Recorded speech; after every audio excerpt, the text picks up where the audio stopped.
Popin Media. Amazima mu bitongole byonna bye tulina mu Uganda ekitongole ky'amasanyalaze kituyambye naye oluku olulala kitukosa. Ife ng'abakulembeze tuyambyeko abantu abo basobole okuteekamu ssente kubanga ekitongole ky'amasanyalaze tekisobodde kubunyisa amasanyalaze abantu benyini bateekamu ssente okufuna ebikondo. Abamu ne babajja ku miliyoni 3, abalala ne babajja ku miliyoni 2.8. naye olwaleero lwenjagala okutegeera ssente entuufu nga gwe manejja mwenyini ngaekwozookera wakunjude bwe tuba twagala okufuna ebikondo tuyina kusasula ssente eziki naye tetuyambiddwa bulungi.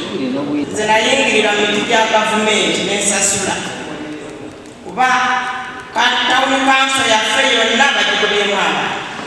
Amasanyalaze gatambulira mu kulunda, nkoko zaagala amasanyalaze. Sekoko oba olina ente nga tolina amasanyalaze tojja kusobola kulunda. Nze nasasula mwezi gwa 10 naye ngenda nentuula eyo mu kyalo kyange ekyekamira baŋŋamba bw'oba wasasula mu gavumenti Museveni ajja kumalako emyaka 5 tufunye. Kati nze sirina busobozi kusasula zigali koze ntya.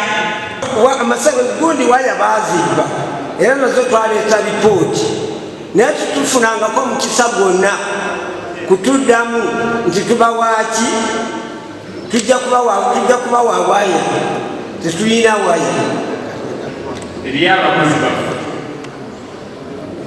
abeerindika oba beerindika oba batuufu eri omukozi nga si kitoleko Francis omukulu oyo ajja ku kyalo n'asolooza mu bantu ssente tingenda kuba legisitalingamu ku UDCA naye ate meseji tebagifuna ati omuntu oyo mutuufu si mutuufu eriyo newumaga era abantu abo bansumulwa nnyo ewange. Eri omuvubuka wakwita Muwada ewange eyo Yusaana Muwada yagenda najja ku bantu essente nazireeta mu kitongole kyaffe ky'amasanyalaze eyo Kayunga okuva mu 2025 okutuusa kati yabasoboza mita ezijja. Okutangaza ku ky'emiti abantu abagamba nti emiti bagyegulira ddala nga teguli bamativu. Omwami oli yagambye yagula emiti 3 n'agyereetera nga ye tagirinaako buyinza tuleeta ne tukonekitengako abantu abalala ng'oluusi tumwaddeeyo ka ssente. Ssebo amasanyalaze agatuuka ku miti gye 3 naawe wagajja ku muti gw'amala si bwe kiri. Singa wagenda ekirala n'ogasema ekirala omuti guno bwegufunda oddamu n'ogula ebirala oba odugira waffe ne tugireplacinga. Tolabanga ffe tulina obuvunaanyizibwa ku muti ogwo kuba nawe gunaavunda emirundi 10 UDC egenda okola ki okureplacinga. Ekirala amasanyalaze gano tulina amasanyalaze g'enkola ya gavumenti ge yatuwa okuva mu bafandasi. Tulina abasigansimbi abayamba ne bagamba nti Kayunga eno yeetaaga okula kati tugiteekemu ssente. Abo abasigansimbi amasanyalaze gabo ge tuyitaaga gavumenti. Amasanyalaze ago gaabwereere kikuli ku kinnaakyo. Tubasaba emitwalo 3 gyokka. Mbuuza oba mubamaze gaweerere emitwalo 3 ezo zaaki. Waliwo kye bayita inspection fee oba omutemwa gwe twateekawo okubalambula. Omutemwa ogwo gwa mitwalo 2,306. Tugenda kuleetera amasanyalaze twagala okumanya wayaringi wamukola bulungi. Ensonga eyo tugenda sindikayo omuntu alabe oba wayaringi wamukola ki wamukola bulungi. Ne tugamba nti ekyalo ekisinga okuba ekyewala transport omwana okuva ku ofiisi agenda kozesa ssente mmeka agenda n'amadda agenda kukozesa airtime okukubira okubuuza wooli. Ne tumanya nti ezitambula tututadde mu ekyalo ekisinga ewala tugenda kuteekawo omutemwa gwa mitwalo 2,306 nga kyajja inspection oba ssente ezireeta omulambuzi okulaba oba wayalingi wamukola ki wamukola bulungi. Omulambo oyo bw'atajja kulambula ojja kwesanga nga wayamani yalya ssente zo naye nga wayalingi yamukola bubi ne bakuwa amasanyalaze ne gookya ennyumba yo.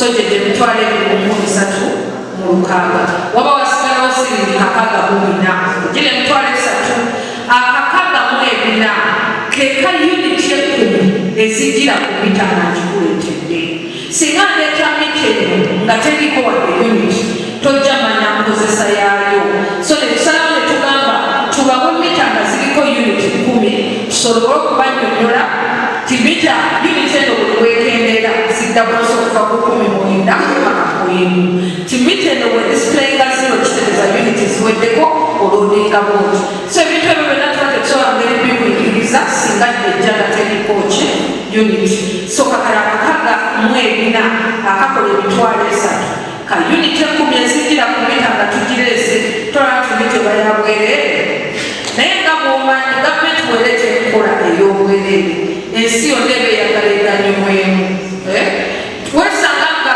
bajeti ebadde kalerekana beya biliyoni nga 2 abasabye ne babeera biliyoni nga 8 kiba kitegeeza saavisi eyo temugenda gifuna mu bwangu nga bwebadde musuubira tujja kukwata sente ezo tusooke tugabireko abasooka tugumiikirize gavumenti eddemu tuwe sente endala tuwuddeko ababwe batyo so enkola eyo y'abantu abatesobola bulungi naye eba yeetagamu obugumiikiriza naye abalala batugamba nti fe twesobola twagala bya expressi ebyamangu nze buulira sente zenkola ki zensasula nsaba amasanyalaze sente z'okulambula tezakyuka era ne kuga private oba getuyita ga expressi ezikulambula gye emitwalo 13 mu lukaaga zo zasigala kyekyalo so netusanga nga omuti gwoyo eyesobola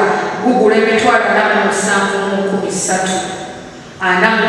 manya po mita nga tekuli muti osasula emitwalo 47 omutemu ogwo bakama baffe bano bebaguteekawo era sigulinaako obuyiriza abamujja tugamba lwaki tomusalirako omutemu agobeeradala mu bakama baffe kakati omuti guliko enjawulo waliwo ebyalo nabyo tuteekayo beya oba wayeta ensabike then newabaawo ebyalo nga tuteekayo waya ensabike waya ensabike ya bbeeyi okusinziira ku wayeta ensabike naye sigwe weesalirawo waya kitogere okubeera nayo sapeya wajja nakulambula okusinziira ku waya mu kitundu gyesalawo sente mekazi gyosasula ab'omuti ogwa waya etali nsabike basasula miliyoni 2.4 express then bano betaaga FBC oba waya ensabike n'omuti basasula miliyoni 2.8 naye ne ku gavumenti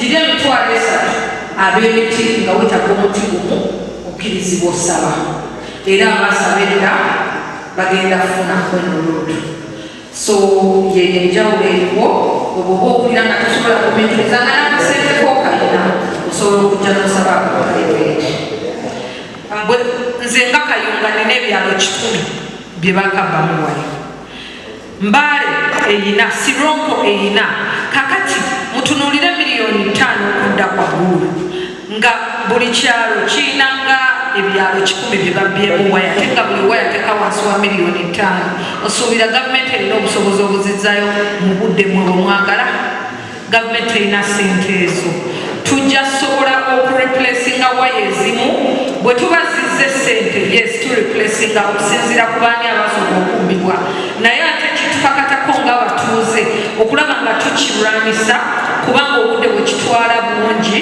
ate gavumenti erina busobozi buuzaawo waya ezo kuba zonna za bbeeyi mwebale nnyo mulwadde ddala